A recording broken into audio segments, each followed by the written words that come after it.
হে যুবক ভাইরা আমার, এই যে WhatsApp, Facebook, Twitter, Instagram, Chrome, YouTube এর মাধ্যমে যে সার্চগুলি করছেন, সেই সার্চগুলি সর্বক্ষণের জন্য কেউ পর্যবেক্ষণ করছে। আপনার সে অশ্লীল ভিডিওগুলি শীতের সময় ব্ল্যাঙ্কেট এবং লেপের ভিতরে যে সার্চগুলি করেছিলেন, অশ্লীল নগ্ননারীর চিত্র এবং ভিডিওগুলি, সেগুলি দেখে আপনি অবাক হয়ে যাবেন। ইউ ক্যান ইমাজিন, আপনি কল্পনা করতে পারবেন না।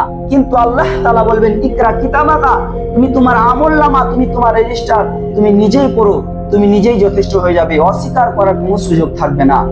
আমাদের যুগ থেকে, সবার জীবন থেকে, সবার সময় থেকে সবচেয়ে বড় পথ কেড়ে নেওয়ার মাধ্যম হচ্ছে এই মোবাইল। আপনি মোবাইলটা কল করার জন্য হাতে নিলেন, মনটা চলে গেল ফেসবুকের দিকে, আধা ঘন্টা 1 ঘন্টা করতে করতে আপনার টাইম পার হয়ে গেল।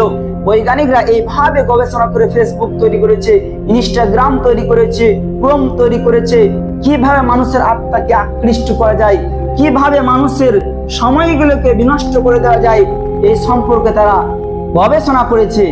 এই জন্য লাইকের অপশন দিয়েছে, কমেন্টের অপশন দিয়েছে, শেয়ারের অপশন দিয়েছে, লাইক পাল্টে লাভ, হ্যাট, হাসির এই অপশনগুলি দিয়েছে।